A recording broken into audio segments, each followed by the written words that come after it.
안녕하세요. 논술의 이주미 강사입니다. 시작합시다. 화이팅! 자, 논술은 절대 쉽지는 않지. 하지만 그렇다고 해서 아예 넘을 수 없는 산은 아니야. 따라서 재밌고 즐겁게 깊이 있게 한번 시작을 해봅시다. 자, 우리 1시간 동안 썼다라는 전제로 출발을 하는 거야. 그치? 만약에 그렇다면 지금 안 보고 왔다.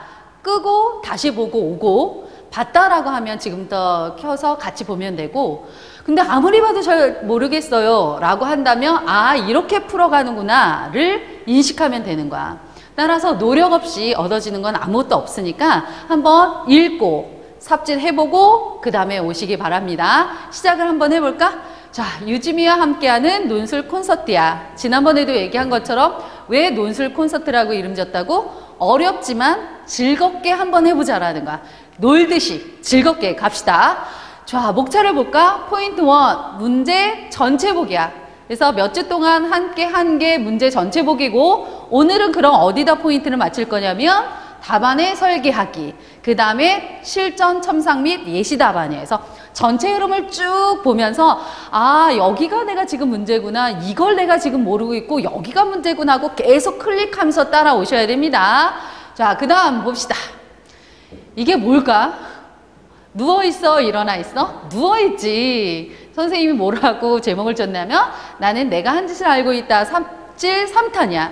왜 그러냐면 선생님이 현장에서 강의를 하다 보면 대부분 이 세 가지에서 걸려 넘어져. 그래서 1차 아웃, 2차 아웃, 3차 아웃이 되는 경우가 있는데 그게 어떤 경우냐는 거야. 그래서 그냥 쭉 따라오는 게 중요한 게 아니라 아, 내가 여기서 걸려 넘어졌구나를 인식하시기 바랍니다. 자, 그러면 보면 삽질의 세 가지 양상이야. 제일 먼저 1차 아웃. 정말 어이없이 넘어지는 경우인데 1차 아웃. 논제를 대충 읽기 때문이야. 논제라는 게 뭐야? 듣기 영역이야. 교수가 나한테 원하는 것이 무엇이지? 뭐에 대해서 논의하라는 거지?를 정확하게 이해해야 그것을 답을 던져주는데 교수님의 말씀을 전혀 듣지 않고 내가 하고 싶은 대로 쓰는 경우, 이거에서 제일 좀 아쉬운 게 뭐냐면 읽을 줄 아는 학생이다. 그리고 쓸 줄도 알아.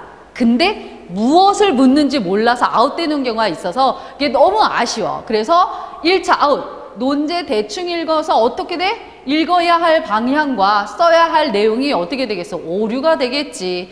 예를 들어서 A에 대해서 답을 해 라고 했는데 갑자기 A-에 대해서 얘기한다든가 B에 대해서 얘기한다든가 아주 쉽게 이렇게 하자. 네가 좋아하는 연예인이 누구니? 그러면 어떻게 해야 돼? 주어는 뭘로 설정해야 돼? 내가 좋아하는 연예인은 누구야? 이렇게 얘기해야 되는데 전혀 다른 답을 얘기한다라는 거지. 그래서 제일 아쉬운 경우고 2차 아웃은 이제 잘 읽었어. 그가 묻는 게 무엇이고 내가 읽어야 할 게 뭐고 써야 할 게 뭔지 알면서 2차에 와서는 뭐가 아웃되냐면 읽기에서 아웃돼. 근데 여기서도 조금 힌트를 갖고 가야 돼. 논제에서 분명히 힌트를 준단 말이야. 그러면 그 힌트를 잘 갖고 오면 읽어야 할 방향이 보여. 한번 봅시다. 2차의 읽기에서는 뭘 찾아야 되냐면 주장과 근거, 그 다음 별표처, 뭐를 찾아야 된다? 전제를 잘 찾아야 좋은 점수를 얻을 수 있어. 근거와 전제의 차이는 뭔가요? 좀 이따 갈 거야. 그래서 외웁시다. 주장, 근거, 전제를 찾아야 돼. 그 다음 3차 아웃으로 가면 잘 건너왔어. 돌다리 두들기고 그 다음에 잘 넘어왔는데 마지막에서 걸려지는 경우인데 구성적 측면과 내용적 측면에서 오류를 범하는 경우야. 이거 되게 간과하는 경우가 있는데 구성적 측면. 왜 그러냐면 너희들 어때? 밥을 먹을 때 미운 그릇에다 먹는 것과 예쁜 그릇에 먹는 것은 느낌이 달라. 그리고 또 어떤 문제가 있냐면 어떤 그릇은 크다? 어떤 그릇은 작아. 이 말은 뭐야? 크다라고 하는 것은 불필요한 것들이 더 들어갈 수 있다라는 거고 작다라는 건 꼭 들어가야 될 것들이 들어가지 않았기 때문이야. 따라서 그릇, 예쁜 그릇에 해당하는 구성적 측면과 그 다음에 거기에다가 무엇을 담느냐의 내용적 측면이야. 그럼 다시 가보자. 선생님 보고 한번 따라와 볼까? 제일 먼저 중요한 게 뭐라고? 듣기야, 듣기. 그래서 아, 교수님이 나한테 무엇을 원하시지? 라고 찾아내는 거야. 그 다음에 2차는 뭐라고? 그 묻는 게 무엇인지 잘 생각하고 그렇게 읽어내는 거야. 왜? 읽기선 제시문은 그 주제를 향해서 달려가긴 하지만 불필요한 내용들이 되게 많다고. 그럼 어떻게 해야 돼? 다 버릴 줄 알아야 돼. 즉 필요한 것만 잘 갖고 오는 거야. 이 바구니에서 필요한 사과와 이 바구니에서 필요한 귤과 이 바구니에서 필요한 만약에 배다라고 하면 전체 주제는 뭐야? 과일이라고 하는, 그치? 전체 주제하에서 제시문에서 필요한 과일만 잘 갖고 오는 독해 파트가 중요하고 2차에선. 3차에서는 뭐야? 예쁜 그릇에 그 과일들을 담아내는 거야. 필요한 양만큼. 그치? 그런데 어떤 걸로? 꼭 거기서 예쁘고 진짜 맛있는 과일만 찾아서 더 담아내는 거지. 그래서 1차, 2차, 3차를 잘 생각하셔서 논제를 딱 받자마자 제일 중요한 건 논제, 그 다음 제시문, 그걸 잘 엮어내는 것들을 잘 생각을 하시면 생각해보면 그렇다. 경쟁률이 20대 1 최소 또는 그러니까 작년에 보면 외대 같은 경우가 20대 1, 심할 경우에는 경희대가 90대 1 막 이랬단 말이야. 근데 굉장히 어려울 거라고 생각하는데 실질 경쟁률이 그렇게 높느냐? 그렇지 않다라는 거지. 그냥 막 던져대는 학생들이 많아서 오히려 묻는 말에 잘 충실하면 합격할 수 있다라는 거야. 놓치시면 안 됩니다. 그 다음 봅시다. 그러면 이제 컷 1이 됐지. 선생님이 뭐라 그랬어? 우리 지금 1시간 동안 어떻게 하고 왔어? 다 읽고 썼다라는 전제야. 그랬을 때 어떤 학생들이 훨씬 더 유리하냐면 그냥 미친 듯이 제시문에 빠져서 미친 듯이 썼다. 그럼 그럴 경우에는 아웃될 가능성이 높아. 논제 읽고 제시문 읽고 좀 멀리서 보는 거야. 멀리서 상황을 멀리서 봐. 나 자신을 그 가운데다 놓고 아 내가 제대로 읽었나? 이분이 묻는 게 뭐야? 실제적으로 우리 주위에서 이런 그 사례가 있나를 잘 생각해보고 한참 고개를 끄덕끄덕이면서 생각해야 되는 시간이 최소 5분에서 10분은 바라봐야 돼. 그러니까 미친 듯이 뛴다. 그러면 미친 듯이 떨어질 가능성이 높아. 왜? 보는 시야가 좁거든. 멀리서 넓게 그치 봐야 통합적으로 깊게 생각할 수가 있어. 그래서 이 컷 1 보면 어때? 너희들이 지금까지 고민한 주제가 뭐니? 부끄러움이지. 그렇지. 부끄러움이야. 그럼 우리 실제로 한번 보자. 노약자석이야. 좀 어려서 안 보일 수도 있는데 어쨌든 노약자석이야. 그랬더니 그렇지. 한가인이 나왔어. 아, 나 너무 힘들어. 그래서 노약자석이라도 비어있으니 앉아야겠다라고 하면서 딱 갔어. 그랬더니 이분이 딱 나타나서 뭐라 그래? 노약자석에 왜 학생이 앉아? 아무리 힘들어도 하지 말아야 할 일이 있어. 이렇게 얘기를 하신 거야. 그랬을 때 한가인은 어때? 우리 주변에서 흔히 볼 수 있는 거지. 너희들은 어떤 이런 상황에서 어때? 뭘 느끼니? 부끄러움을 느끼지. 그래서 교수님은 그래 이 부끄러움이 긍정적인가? 부정적인가? 또는 왜 느끼지?를 고민하시기 시작하는 거지. 너희들은 이런 적 없니? 그냥 부끄럽고 말았니? 아니면 내가 이거 진짜 부끄러워야 할 상황인가? 이 부끄러움이 나의 행동을 변화시켰나? 이런 것들을 생각하는 계기가 마련될 거야. 자, 봅시다. 너희들이 지금 앉아있는 이유가 뭐야? 여기 앉아있는 이유가 뭐지? 좋은 대학을 가기 위함이지. 자, 명문대가 나왔어. 그러면 아무래도 땡땡 후진대와 지금 겹쳐지게 되는 거지. 그럼 누가 누구를 바라볼 때 부끄럽니? 또는 누가 지금 부끄러워? 우리 일상생활에서 적어도 땡땡 후진대에 간 학생들이 다소 부끄러움을 느낄 가능성이 있다라는 거야.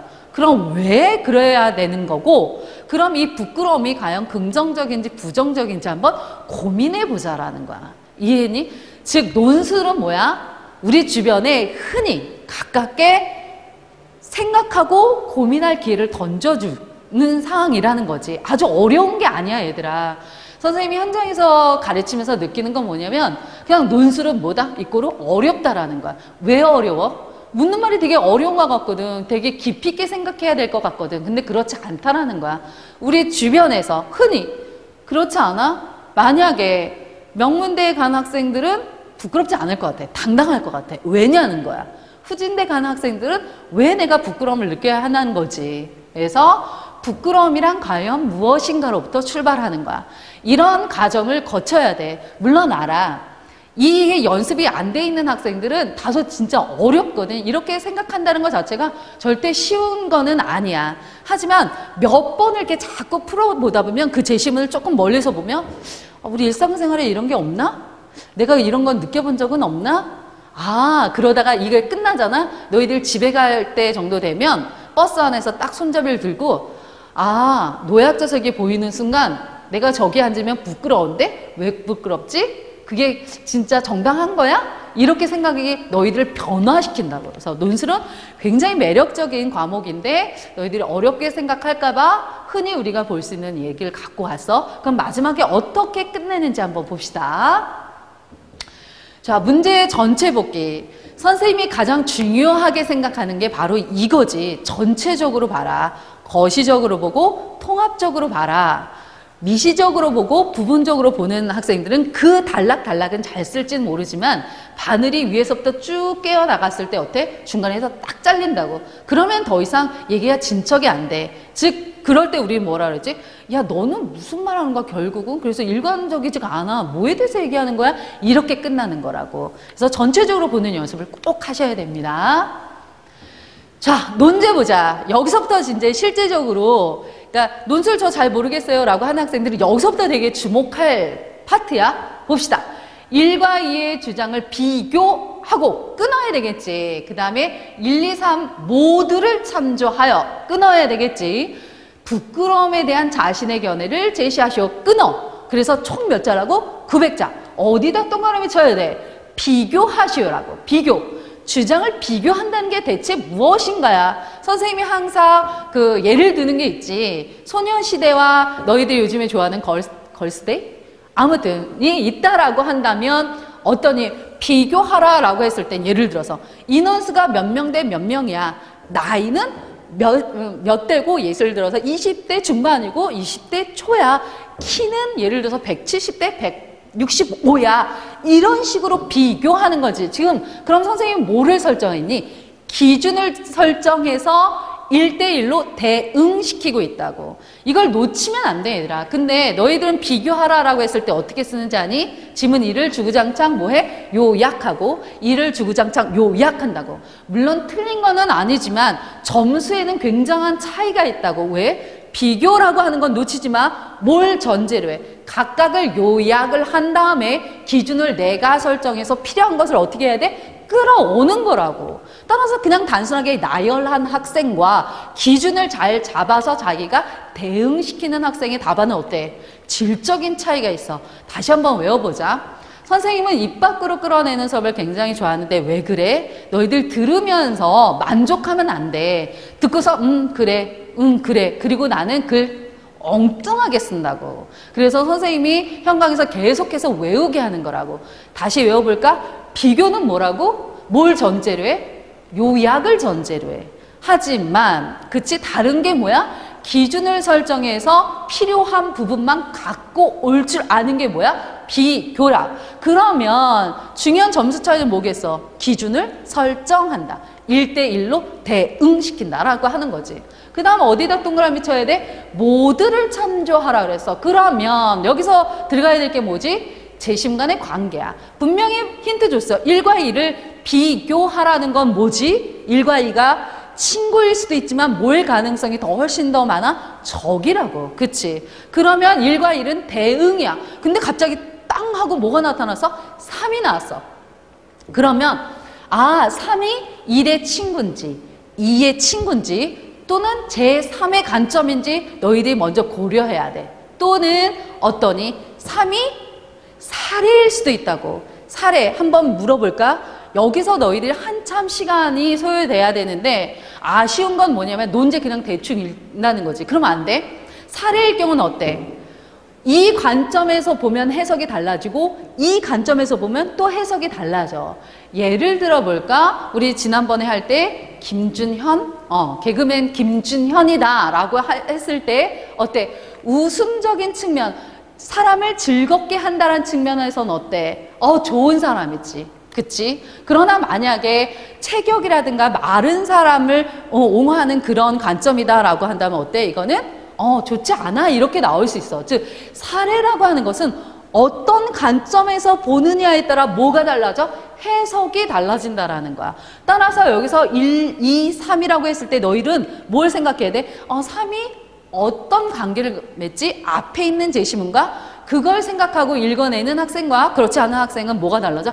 답이 완전히 질적으로 달라진다는 거야. 그 다음에 자신의 견해를 밝히시오라고 했을 때 선생님이 너희들한테 얘기한 것처럼 어때? 견해를 밝힐 때 정말 싱크빅적인 사고니 아니면 제시문에서 갖고 와야 되니? 제시문에서 갖고 와야 돼. 근데 교수님이 너희들한테 힌트를 줬다고. 너희들의 싱크빅적인 사고가 중요한 게 아니라 부끄러움에 대한 견해인데 제시문을 잘 활용해. 1과 2가 얘들아 좀 적이다? 대립이다? 이렇게 얘기를 하셨어. 그러면 우리가 글을 쓸 때 제일 좋은 방법은 어때? 하나를 선택해서 하나를 씹으면서 내가 선택한 것의 한계를 지적할 줄 알아야 돼. 주장, 근거, 예반, 재반이라고. 아, 그렇구나. 그래서 이렇게 논제를 구성해 주셨구나. 지문 1과 2의 관점의 충돌 안에서 3이라고 하는 아직 잘 모르겠지만 뭔가가 나오고 부끄러움에 대한 나의 견해를 둘 중에 하나를 선택하고 하나를 씹으면서 나의 한계를 지적하는 그런 전체적인 글을 쓰라고 하시는구나. 그림이 그려지니? 이렇게 그림이 그려지는 학생과 그려지지 않은 학생들은 첫 단계, 읽기부터 달라진다는 걸 절대 놓치시면 안 됩니다. 그 다음에 놓치면 안 되지. 몇 자야? 900자야, 900자. 그러면 물어볼까? 한 문단에 몇 자로 들어가야 돼? 우리 지금 배웠었잖아. 그동안 배웠었지. 한 문단에 지금까지 대충 몇 자였어? 그렇지. 입 밖으로 끌어냈니? 250에서 300자야. 왜? 그게 예쁜 그릇이야. 그 안에 주제, 소주제와 그거에 따른 부연 설명 또는 그거에 대한 핵심 근거가 제시될 거라고. 그러면 900자야. 그러면 입 밖으로 몇 문단이 구성돼야 돼? 그렇지. 3문단이야. 그래서 교수님이 몇 개의 문제를 주신 거야? 3개의 문제를 주신 거야. 비교하고 1, 2, 3 관계를 고려해서 견해 밝혀. 물론 알아.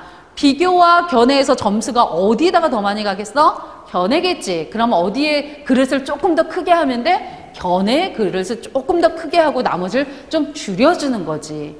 이렇게 해서 논제만 보고 가야 할 길과 읽어야 할 방향과 그릇까지 우리는 설정해냈습니다.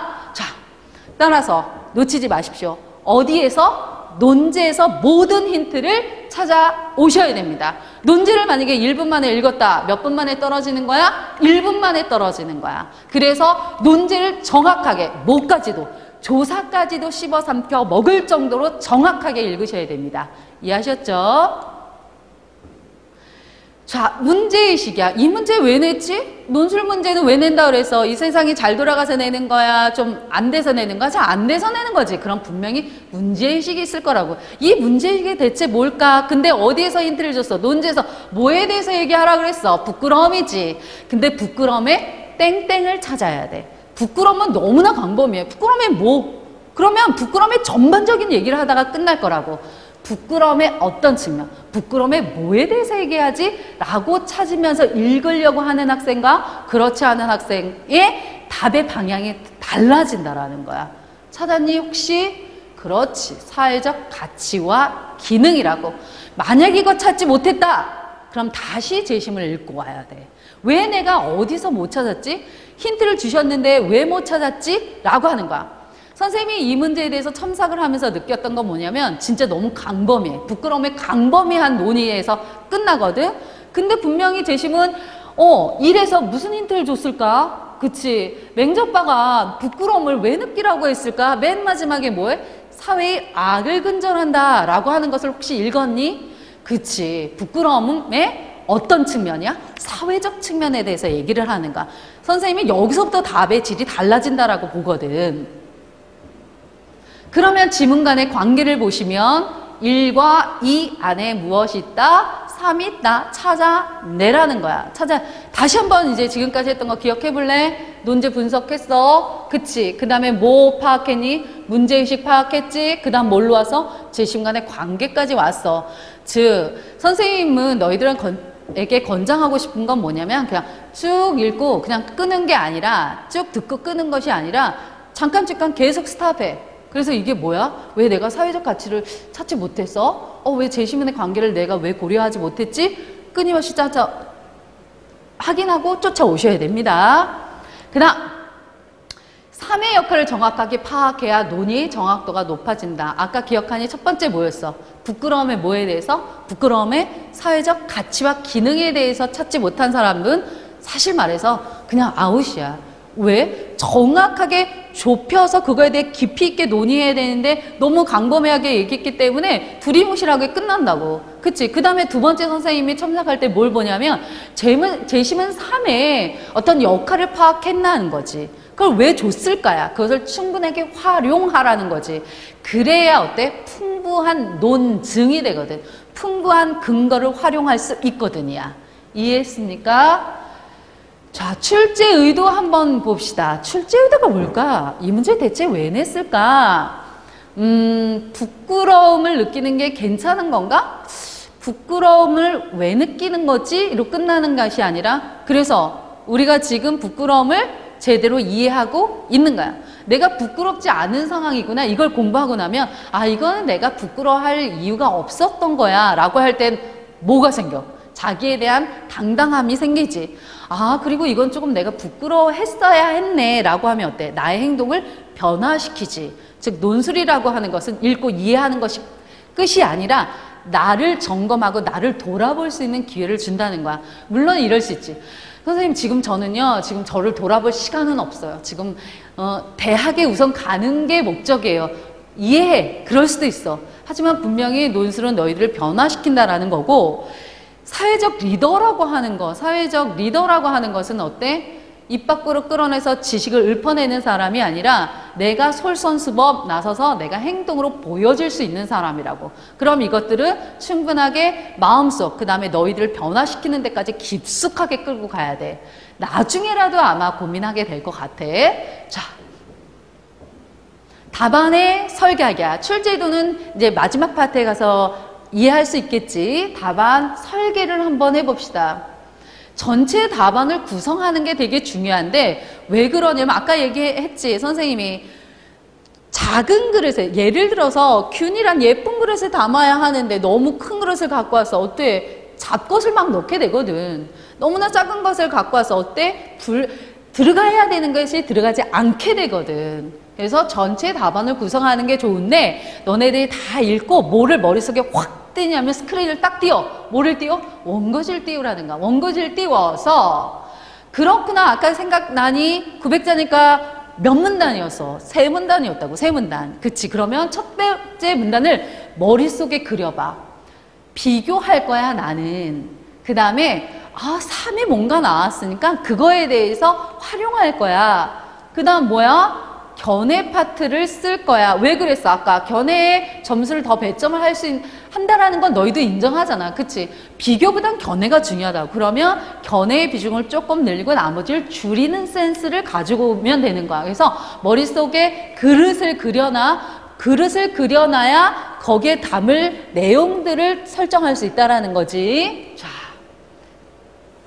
지문 독해로 갑시다. 저 A가 어떤 표정이야? 그래, 나는 찾아낼 거야 라고 하는 날카로운 눈빛을 보이고 있어. 그래서 너희들은 재심은 선생님이 현장에서 아쉬운 건 뭐냐면 재심문을 읽을 때 흐리멍텅하게 읽는다? 흐리멍텅하게 떨어진다는 거야. 그러면 내가 적어도 이걸 찾을 거야. 부끄러움에 대해서 어떤 관점을 갖고 있지? 왜 그런 관점을 갖고 있어? 라고 찾아내는 것과 그렇지 않은 것은 다르다라는 거지. 그리고 분명히 1과 2를 비교하라고 했을 땐 어디다 힌트를 더 많이 줬겠니? 1에다 힌트를 더 많이 줬을 가능성이 높아. 그러면 1에서 찾을 수 있는 걸 다 찾아서 그걸 업고 어디를 향한다? 지문 2를 향해서 읽기 시작해야 되는 거야. 그래야 지문 2가 보이는 거지. 이해했습니까? 자, 논지를 통한 지문 간의 관계를 파악한 다음에 그치? 어떤 관계를 파악했어? 1과 2는 적이다. 차이를 찾아낼 거다. 3은 누구 친구인가? 1차 독해는 얘들아 전체적으로 쭉 한번 읽어보는 거야. 그래서 단락별 주제어 부끄러움 안에서 단락별로 읽고 주장과 근거가 무엇이고 혹시 숨겨진 전제가 있는지를 파악하셔야 됩니다. 그리고 너희들 바로 쓰면 바로 떨어진다 그래서 최소 몇 번 읽어야 돼? 최소 2번이야. 왜? 내가 읽은 게 제대로 읽어졌는지야. 너희들이 아쉬운 건 뭐냐면 한 번 쭉 읽는다? 그리고 볼펜은 바로 들어. 그 볼펜 부러뜨린다 그래서 아니야. 한번 쭉 읽고 전체 주제요. 부끄럼이고 그냥 단락별로 아 이런 내용이구나. 주장과 근거가 이거야. 그걸로 지문 이를 읽으니까 아 이런 대응 어휘가 생각나네. 그래 내가 맞았어 라고 하는 게 아니라 다시 한번 멀리서 아 이런 관계가 내가 지금 제대로 읽었나? 다시 한번 두 번째로 읽어보자야. 기억하니? 첫 번째에서 뭐 찾으라 했어? 주제어야. 그 다음에 단락별 관계야. 그 다음 주장과 근거 숨겨진 전제 찾으라 그랬어. 그 다음에 두 번째 2차 독해선 대체 무엇을 찾는지 봅시다. 지문 간의 관계를 통한 동그라미 쳐볼래? 추론 및 그 다음 동그라미 뭐? 구체화야. 뭘로 연결하기 위해서야? 쓰기야. 너희들이 이런 질문을 굉장히 많이 해.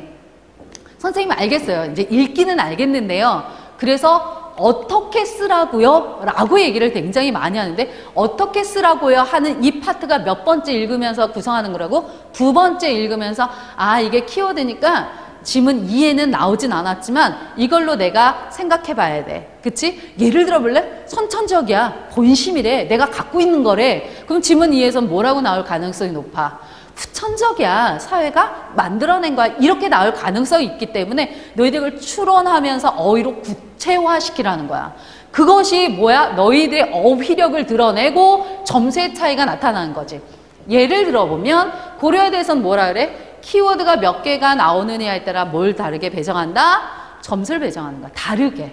그치? 그 다음에 연대도 마찬가지야. 추론 능력 있니? 너 예를 들어서 A라고 하는 어휘를 줬을 때 자동적으로 A-라는 어휘 생각해낼 수 있니? 라고 하는 거지. 근데 싱크빅적으로 아니야. 지문에서 이미 줬다고. 그럼 지문을 너희들이 내 거 있냐? 읽고 그걸 엎고 찾아내는 거. 몇 차에서 한다? 2차야. 2차는 뭐로의 연결이라고? 쓰기의 연결이야. 그치? 추론 및 구체화 놓치지 마십시오. 그 다음에 독해 기본 룰을 한번 보자. 선생님은 이렇게 해. 왜냐하면 독해가 조금 어려워지면 무슨 말 하는지 몰라. 근데 분명히 보나마나 이 주제에 대해서 보는 관점에 대해서 얘기하는 거야. 예를 들어서 지난번에 했던 거 생각나니? 상품화. 좋게 보나? 나쁘게 보나? 이걸 먼저 가는 거야. 그치? 아, 나쁘게 보는구나. 왜 나쁘게 봤지? 그러면 지난주에 상품화는 어때? 지문 2와 3위. 둘 다 어떻게 봤어? 좋지 않은 관점이야. 그런데 뭐가 달라? 범위나 이유가 달랐다고. 그럼 요번에 부끄럼 그렇게 읽는 거야. 부끄럼 둘 다 나쁘게 보나? 아, 부끄럼 1은 좋게 보는구나. 그럼 2는 나쁘게 볼 가능성이 높겠구나. 이런 식으로 관점을 찾는 거야. 다른 관점의 각각의 이유를 찾아야 됩니다. 보시면 주제하에 관점과 이유가 나온다고. 그래서 이것이 주장이며 이유의 근거, 그 다음 숨겨진 전제라고 하는 거야. 한번 얘기해 볼까? 이거야. 너희들이 지금 논술을 할까 말까 고민 중이지. 왜? 수능이 떨어질까 봐야. 그럼 주장이 뭐야? 지금은 논술을 할 때가 아니라 수능을 할 때야. 왜냐하면 수능의 점수를 먼저 높여놔야 하기 때문이지. 숨겨진 전제는 뭐니? 뭐와 뭐를 동시에 같이 갈 수는 없다라는 거야. 너희들 숨겨진 전제는. 수능과 논술은 함께 성적이 향상될 가능성은 없다라는 숨겨진 전제가 있다고. 그러면 비판을 할 때 뭘 해야 돼? 숨겨진 전제를 까는 거야. 과연 수능과 논술은 정말 다른 거야? 같은 영역으로 볼 수는 없는 거야? 논술을 하면 수능 점수도 같이 올라갈 수는 없는 거니? 이런 식으로 까는 게 뭐야? 숨겨진 전제라고. 따라서 높은 상위권의 학교들은 전제를 숨겨놔. 그래서 그 숨겨진 전제를 찾아서 그것을 비판할 수 있는가까지 점검한다고. 기억해보자. 주장, 그치? 근거 안에는 뭐, 그치? 주장과 이유가 있는데 이유 안에는 근거, 뭐뭐 하기 때문이다. 전제, 숨겨놨다라는 거지. 기억하시기 바랍니다. 그 파트는 뒤에 나중에 독해 파트에서 다시 할 겁니다. 그러면 한번 봅시다. 선생님은 너희들한테 힌트를 줄게. 어디다 처음에 찾아야 되냐면 주제어가 뭐였어? 핵심어가 뭐야? 부끄러움이지. 그럼 부끄러움에다 먼저 밑줄을 치는 거야. 그리고 앞뒤 문장을 한번 읽어보는 거야. 한번 볼까? 부끄러운 일 앞에 그것만은 하지 않을 만큼, 그럼 해야 된다는 거야, 말아야 된다는 거야? 말아야 된다는 거야, 하지 말아야 된다는 거야. 부끄러운 일이 있대, 그치? 그 다음 밑에 부끄러워할 줄 아는 마음 앞에 뭐가 있어? 본래 지니고 있는, 이 없던 걸 만든 게 아니라 본래 가지고 있는 마음이구나, 그치? 죽어도 하기 싫어하는.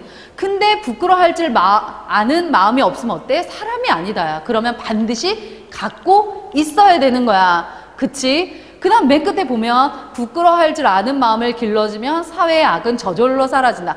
요것만으로도 충분하게 너희들한테 힌트를 줬어. 한번 봐봐. 그것만은 하지 않을 만큼, 그치? 그 다음에 어때? 그 뒤에 본래 지니고 있어. 선천적이고 본심이고 부끄러워할 줄 아는 마음이 없으면 사람이 아니고, 그 부끄러워할 줄 아는 마음을 길러주면 사회의 악이라고 하는 거야. 박스 쳐봐. 사회적 기능을 얘기하는 거야. 즉 부끄러움을 어떻게 보고 있니? 좋게 보고 있니? 나쁘게 보고 있니? 좋게 보고 있어. 긍정적으로 평가하고 있어. 부끄러움을 긍정적으로 평가하는구나. 그렇구나. 왜? 뭐를 근절할 수 있어? 사회의 악을 근절할 수 있어. 좋게 얘기하면 어때? 그러면 부끄러워하는 마음을 지니면 사회적 질서가, 그치, 좋아지고 사회적 질서를 확립시킬 수 있고, 또는 다 잘 살 수 있게 해. 왜 그런 거지? 우리가 원래 갖고 있었던 마음이야, 그치? 어떤 마음? 부끄러워서 나쁜 짓은 하지 않는 마음이지. 이렇게 찾아내야 돼. 그 후에 문단별로 쫙쫙 찢어서 다시 한번 읽기 시작하는 거지. 주제어 찾았니? 부끄러움이야, 부끄러움. 그 다음 단락별로 읽었니? 이제 처음에 선생님이 읽어주는 방향으로 하고, 그 다음 단락별로 읽어야 하는 거지. 그 다음에 보시면, 주장은 부끄러움은 긍정적이구나. 왜? 부끄러움의 교화를 통해서 사회의 악을 해결할 수 있기 때문이구나. 전제는 뭐야? 부끄러움은 선천적인 거구나. 어떠니? 키워드 중심으로 앞뒤 읽어보니까 충분하게 나왔지. 그러면 이렇게 질문할 수 있어. 그럼 선생님, 그 다음은 읽지 않아도 되나요? 아니, 읽어야지. 왜? 논술은 이것만으로 쓸 수가 없어. 너희들이 가장 큰 고민이 뭐야? 읽지 못해서니, 쓰기 힘들어서니. 물론 읽기 힘든 학생도 있지만 그 읽은 걸 어떻게 글자수를 900자나 채워가느냐가 관건이거든. 그랬을 땐 제시문에서 주는 힌트들을 잘 갖고 와야 돼. 누구 거인 양, 내 거인 양 잘 갖고 와서 녹여 스며줘야 돼. 그러려면 문단별로 필요한 것들은 다 밑줄 쳐서 클릭 갖고 오셔야 된다는 겁니다. 이 상태에서 1차로 읽었지. 그 다음에 그걸 갖고 어디를 읽어야 돼? 지문 2를 읽어야 되는 거야. 그럼 부끄러움이라는 말을 먼저 찾아야 돼. 근데 지문 2에서 부끄러움이라는 말이 나왔니? 아니면 사회적 수치심이라는 말이 나왔니? 사회적 수치심이라는 말이 나왔지. 그러면 지문 1은 부끄러움이라고 얘기했고, 지문 2는 뭘로 간 거야? 수치심이야. 뉘앙스가 어떠니? 수치심. 좋은 거니? 나쁜 거니? 나쁜 거야 라고 읽어내야 돼. 그치? 그렇구나. 그럼 2는 어떻게 볼 가능성이 높아? 부정적으로 볼 가능성이 높구나라는 센스지. 그치? 그래서 이게 뭐야? 부끄러움과 결부되는데, 수치심, 사회적 수치심 쭉 있어. 그 다음에 공개적으로 수치심을 주기 위해 그의 얼굴에 동그라미 문신을 새겼다고 하자. 그러면 어때? 수치심은 뭐를 내가 갖고 있는 거야? 문신이야. 근데 그게 좋은 거야, 나쁜 거야? 나쁜 거지. 그럼 왜 그렇게 나쁘게 보는지의 이유를 찾아야 되는 거지. 문단 쪼개서, 자, 단락별로 읽었습니까? 그 다음에 수치심 쭉 읽어보니 어때? 마지막에 주장이 나오지. 사람들에게 사회적 수치심을 유발하는 데에 대해 밑줄 쫙 클릭. 조력하지 말아야 한다. 기억하니? 지문 1에서는 어때? 부끄러움을 통해서 교화하면 사회적인 악이 근절된다 그랬지. 근데 지문 2에서는 그렇게 하지 말자고 했어. 그럼 너희들은 그때부터 다시 올라가서 왜 조력하지 말아야 되는지야. 그거를 찾으시면 됩니다. 마지막 문단 보면 정상과 비정상을 가르고 비정상 속에 속하는 사람들에게 수치심을 유발하는 것이 뭐야? 어떤 논자들에게는 사회적 규범의 해로운 측면으로 파악된다. 왜? 시민의 동등한 존엄성을 보호하지 않기 때문이야. 누구를? 부끄럽다라고 느껴지게 만드는 그 사람을 딱, 야, 너 그렇게 하면 굉장히 부끄러운 거야 라고 딱 유발을 시켜. 그러면 그 사람은 문신을 가졌어. 그렇게 되면 어때? 사회적으로 정상적이니 비정상적이니 비정상적이고 걔가 어떻게 돼? 존엄성을 잃게 되는 거라고. 기억해? 한번 다시 아까 처음에 뭐가 나왔니? 명문대와 땡땡 후진대가 나왔지. 그러면 정상은 우리는 뭘로 규정하는 거야? 명문대지. 비정상은 땡땡 후진대지. 그렇게 되면 걔네는 문신을 갖게 되는 거지. 누가 만든 거야? 정상적인 사람들이 비정상화 만들어서 걔를 뭘 유발시켜? 수치심을 유발시키지. 그래서 걔네들의 인권, 인간적인 어떤 존엄성을 어떻게 해하게 만든 거라고. 그러니까 그렇게 하지 말자라고 하는 거야. 그 다음에 3으로 갑시다. 좀 이따 비교하는 테이블은 보여줄 거야. 정확하게 비교하는 테이블 가져가야 돼. 3 읽어. 너희들이 어려운 거 드디어 나왔어. 너희들이 문학을 어려워할 거 같니? 비문학을 어려워할 거 같니? 문학을 굉장히 어려워해. 왜? 비문학은 딱 얘기해줘. 그래, 사회악을 근절시키니까 부끄러움을 통해서 교화시키자. 이에서는 아니야, 조력하지 말자 이렇게 얘기를 직접적으로 드려야 되지. 또는 그래, 나 너 좋아 이렇게 얘기하는 것과 어때? 빙빙 도는 건 다른데, 소설, 즉 문학 파트에서 너희들이 어려운 이유는 그걸 해석하는 힘이 굉장히 약하기 때문이야. 그래서 3부터 읽어야 돼. 1과 2를 읽어야 돼. 1과 2부터 읽고 3으로 넘어오셔야 됩니다. 근데 어떤 학교는 어때? 아예 소설만 탁 주지. 그게 쉽다고 생각하니? 아니야. 정말 어렵지. 그렇게 나온 학교 중에 하나가 어디야? 한양대지. 그래서 올해는 한양대가 수시에서 뭘 없앴어?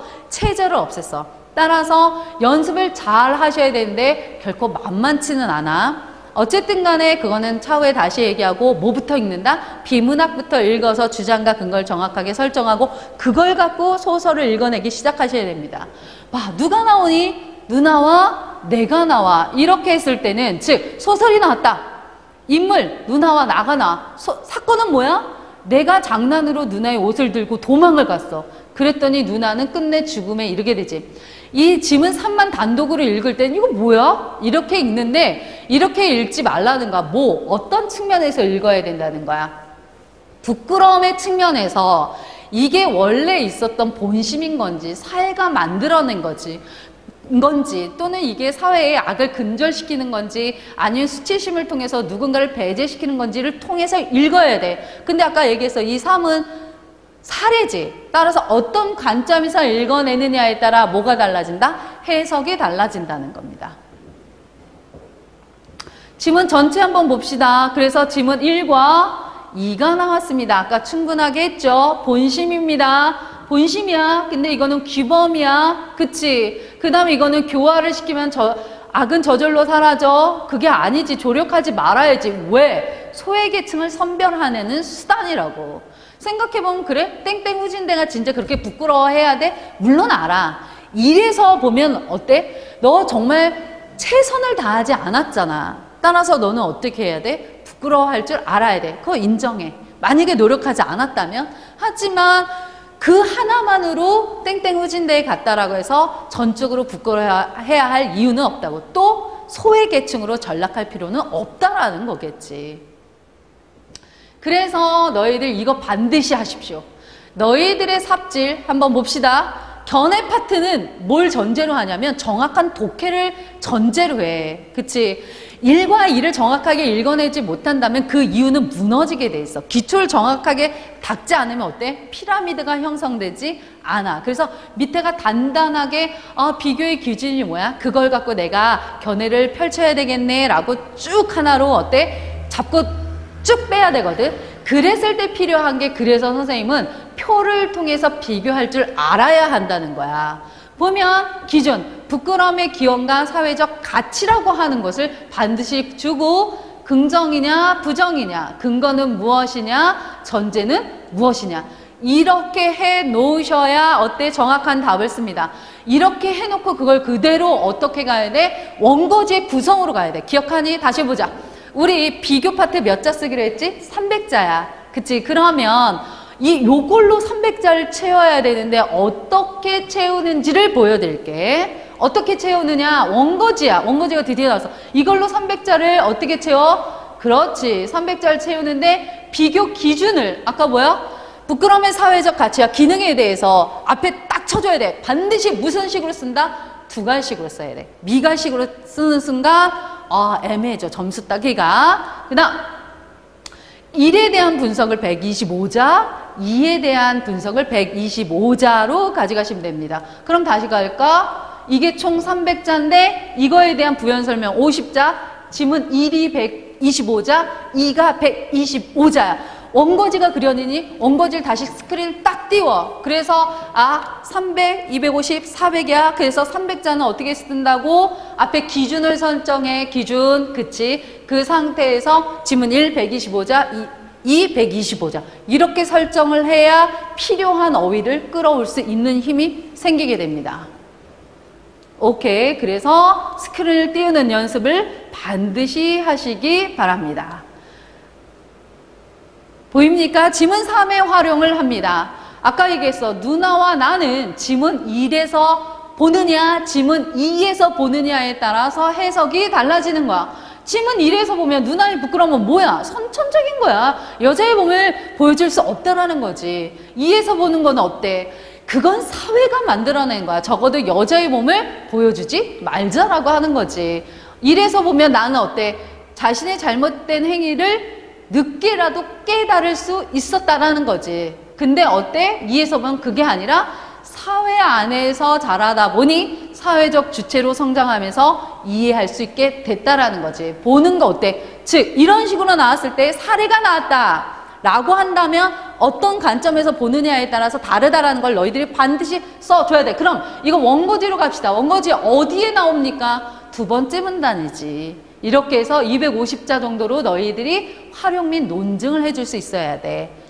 자, 그래서 객관적인 상황을 제시해. 누가 나서 누나와 내가 어떤 상황에 몰려 있었다. 1에서 설명하고 그 다음 2에서 설명을 한번 해주시면 얘가 제시문의 관계를 파악할 줄 아는 애구나. 이렇게 나옵니다. 출제 의도 볼까요? 부끄러움의 의의와 한계를 통해서 사회적 가치, 그 안에 나를 보자라는 거야. 그치? 그래서 부끄러운가 봐. 끝이 아니라 부끄러움이 어떤 기능을 하고 과연 내가 부끄러워할 이유가 있었는지 한번 고민해 보자는 거야. 한참 화두가 됐었던 거 기억하니? 화지, 화. 어때? 그래서 예전에 어때? 화를 절제하자. 이렇게 얘기를 많이 했지. 화는 어때? 감정을 막 분출하는 거니까. 그랬는데 요즘에 해석이 조금 달라지지. 뭐 하재? 화를 분출하재. 나의 감정을 너무 억누르지 말재. 어떤 관점에서 보느냐에 따라 화에 대해서 해석이 달라진다라는 거야. 그래서 재조명됐었지, 화가. 자, 그러면 너희들 견해 파트 마지막 파트야. 이거 놓치지 마. 너희들이 지금 내공이 아직 부족해서 견해 파트를 아주 충실하게 쓸 수는 없어. 하지만 이걸 놓치지 않으면 읽어내는 것과 생각하는 방법이 조금씩 달라져. 견해는 못 플러스 뭐라고? 주장과 근거와 예반, 재반으로 가셔야 됩니다. 그래서 딱 표를 그려놓고 가야 돼. 됐니? 아까 400자여서 400자, 견해 파트 400자였지. 그럼 주장 짧게 치고 근거 치고 예반, 재반 합쳐서 뭐다? 그렇지. 400자지. 그래서 이를 옹호할 수 있어. 그치? 부끄러움은 긍정적인 거야. 로 가든 웃기지 마. 부끄러움은 사회가 만든 부정적이야. 라고 가든 상관은 없지만 절대 놓치지 말아야 될 것은 이 흐름으로 가셔야 된다는 거야. 그래서 원고지 그립니다. 마지막 문단에 이런 식으로 가셔야 된다는 겁니다. 그래서 주제, 지문 간의 관계, 문제식, 출제 의도를 그려냈어. 너네들 이거 보이니? 스스로 체킹하라는 거야.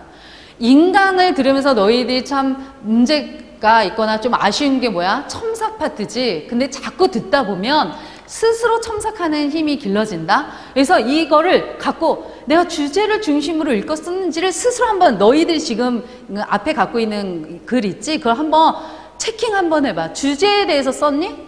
대부분은 주제에 대해서 쓰지 않아서 아웃되는 경우가 굉장히 많거든. 두 번째, 기준 설정했니? 그 다음에 문제의식은 갖고 썼니? 흐리멍텅하게 썼니? 날카롭게 비판했니? 이걸 좋아하는 학교가 어디게? 그렇지. 서강대. 서강대 같은 경우는 문제의식을 정확하게 간파하는 학생들의 점수가 굉장히 높아. 그 다음에 너 주장 근거 예반 재반으로 구성했니? 분량 배분 적절했니? 다시 보자. 첫 번째 뭐에 대해서 썼냐고? 주제 부끄러움에 대해서 썼니? 조금 더 들어가 봐. 부끄러움의 사회적 기능에 대해서 썼니? 두 번째, 그치. 뭐에 대해서? 차이의 기준 설정했니? 그 다음에 문제의식 노출시켰니? 그치. 주장, 근거, 예반, 재반으로 썼니? 분량 배분 적절하게 했니? 라고 가셔야 됩니다. 실전 및 첨삭에서 예시 답안인데 요거 하나만 하고 끝내볼까? 이 뒤에서부터는 다음 시간에 할 거야. 신성고에, 그치? 신성고 우리 학생이야. 신성고 학생이 직접 쓴 답안인데 한번 선생님이 읽어보면서 봅시다. 처음부터 끝까지 너희들은 부끄러움에 대해서 썼는지 체크해야 돼. 그치? 부끄러움에 대해서 썼는지. 첫째 문단에 차이의 기준을 설정했는지 봐야 돼. 그 다음에 지문 3에 대한 활용이 충분하게 있는지, 주장, 근거, 예반, 재반이 있는지, 그치? 문제의식 드러냈는지 한번 봅시다. 자, 기운내. 조금만 하면 되는 거야. 그치? 원래 논술도 힘들고 뭐 산다는 것도 힘들고 전반적으로 힘들어. 그러나 내가 하나씩 알아가면서 상대를 볼 수 있는 힘이 길러지면 굉장히 재밌다라는 느낌이 들어. 그러니까 어때? 수업하기 전에는 어떻게 읽어야 되고 어떻게 써야 될지 모르지. 그리고 어떤 내 친구의 글을 어떻게 첨삭해야 되는지 모른다고. 근데 지금은 적어도 부끄러움의 사회적 기능에 대해서 써야 되고 차이에 주목했어야 되며 문제의식을 드러내야 되고 지문 3에 대한 활용이 있어야 되고 주장, 근거, 예반, 재반이 있었어야 된다는 걸 이해했다고. 봅시다. 1과 2는 모두 선이나 규범의 개념에 있어서 이런 창피함을 뭘로 규정해? 비정상이라고. 즉 부끄러움에 대한 정의를 나름대로 해줬어. 그 다음에 그러나 봅시다. 그러한 비정상에 대해 가져야 할 바람직한 태도. 어때? 얘는 나름대로 차이의 기준을 바람직한 태도로 본 거야. 그래서 이는 부적절함과 부끄러워할 줄 아는 마음을 가져야 한다고 주장해. 즉, 근데 그러면 이는 뭐야? 가질 필요가 없다라고 주장한다고 하겠지. 부끄러워하는 마음이 사람으로서 당연히 가져야 하는 것. 그 마음이 사회적 동그라미. 그렇지. 얘 그래도 어때? 부끄러움의 사회적 기능에 대해서 얘기하려고 했구나. 그리고 써야 할 방향은 얘기했구나. 반면 세모. 그래서 1과 2가 저기야. 반면 2는 비정상에 속하는 사람들이 수치심을 느끼지 않게 해야 한다고 주장하는데 모든 시민은 동등한 존엄성이라고 하는 근거야. 근데 여기서 혹시 문제점이 혹시 있니? 아쉬운 거 혹시 없니? 1에서는 사회적인 악까지 끌어왔어. 근데 2에서는 정확하게 주어지지 않다 보니까 어때? 그것이 사회적으로 좋지 않다라고 하는 것을 추론해서 구체화시키지 않았다는 좀 한계가 있었던 것 같아. 그래도 독해의 방향은 틀리지 않았고 또 하나는 정의 내리고 대비시키려고 노력했다는 측면에서 좋아. 하지만 문제는 뭐야? 사회적 기능까지 쭉 빼는데 힘이 조금 다소 약했다라는 거지. 그 다음 두 번째 문단 갑시다. 부끄러움에 대한 태도가 타당한 것은 재심은 2이다 라고 해서 자기 주장부터 펼쳐서 2가 타당해. 왠지 아니? 이는 창피함을 느끼는 이들에게 사회적 수치심을 유발하지 말고 더 품위 있는 삶을 영위하도록 해야 하기 때문이야. 좋아. 하지만 어때? 위에서 얘기한 독해가 그대로 왔다라는 사실은 좀 한계가 있지. 조금 더 다른, 그래서 지문 2에서 다른 풍부한 어휘를 갖고 왔다라면 훨씬 더 좋았을 것 같아. 반면에 그래서 3의 누나는, 즉 3을 뭐 하고 있어? 연결하고 있어. 그러면 누구를 씹겠어? 1에 해당하는 관점은 씹을 거라고. 누나가 왜 죽었는지 한번 봅시다. 누나는 일과 같은 입장이야. 옷을 가지러 가기 위해서 겪어야 하는 수치심이 죽음보다 더 끔찍한, 즉 1에서 활용했어. 그래서 1의 주장과 같이 부끄러운 마음을 가졌는데 하지만 그러다 보니 밑줄 쫙 가치가 전도된 거라고. 뭐보다? 인간의 생명권, 존엄성보다 부끄러워하는 마음 때문에 어때? 죽게 됐어. 이렇게 얘기하고 싶은 거겠지. 그치? 그래서 뒤에까지 쭉 읽어보면 여기까지 그래서 지문 3을 충분하게 활용했다라는 걸 느낄 거야. 물론 완성도가 조금 떨어지긴 하지만 어때? 지금 우리 몇 월이야? 1월이지. 1월인 상태에서 읽어야 할 방향과 지문 3의 활용은 잘했다라는 칭찬을 선생님은 해주고 싶어. 구성적인 측면. 이처럼 1의 부끄러움에 대한 태도가 지나치게 극단적인 성격을 지녔기 때문에 얘 지금 오타지? 2와 같은 것이 올바른데 이와 같이 비정상에 속하는 이들에게 사회가 수치심을 주지 말고 동등하게 인정해서 자신감을 줘야지 잘했지. 사회의 악을 제거할 수 있다라고 짐은 이 파트에서는 독해하지 못했던 걸 여기서 끌어와서 나는 사회적 기능에 대해서 끝까지 그래도 논의 한번 해볼게요 라는 힘을 실어줬다라는 거지.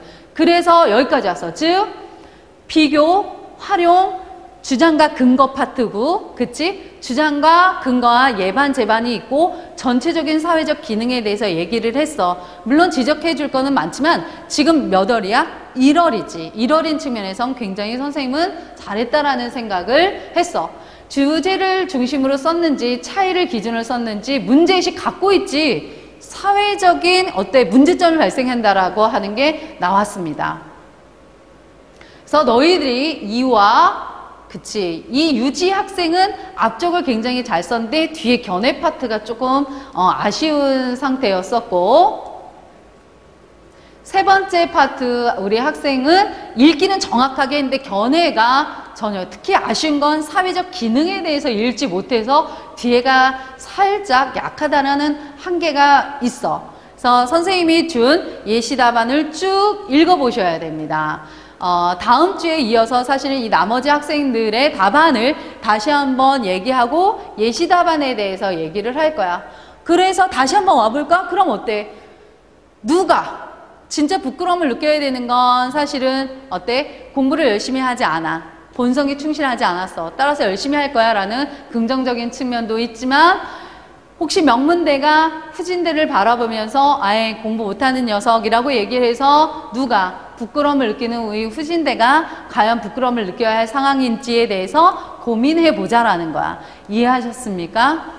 이렇게 해서 선생님이 이번 파트에서 너희들한테 놓치지 말았으면 하는 것은 논제 정확하게 읽는다. 그 다음에 읽으면서 뭐를 띄운다? 원고지를 띄워서 구성적인 측면을 잘 고민한다라는 거. 그거 놓치면 안 돼. 물론 이 수업에 다 따라오지 못할 수도 있어. 논제 파악도 어렵고, 그 다음에 제시문 분석도 어렵고, 쓰기도 어렵고, 남의 글을 보기는 더 어려울 수도 있어. 하지만 중간에 끊어서 한참 듣고 다시 듣고 하다 보면 전체적인 그림이 그려질 거야. 그래서 이 문제, 고려대가 과연 부끄러움에 대해서 왜 내는지를 고민한다면 다른 문제를 접근할 때 상품 안에 이런 게 문제가 있구나. 감정노동이라는 건 이런 게 문제가 있고, 평판이라는 게 이런 게 문제가 긍정적, 부정적인 측면이 있구나 라는 생각하는 힘을 기를 수 있다라는 거지. 오케이. 이렇게 해서 여기까지 수업을 진행을 했는데, 혹시 궁금한 사항은 게시판에 올려주면 되고, 글 써서 올리면 선생님 직접적으로 첨삭을 해서 코멘트를 다 달아드릴 겁니다. 그리고 공개적으로 씹지는 못했지만 여러분의 글은 조금 더 정확하게 씹어줄 것 같아. 자, 이렇게 해서 이번 회차는 마치겠습니다. 수고하셨습니다.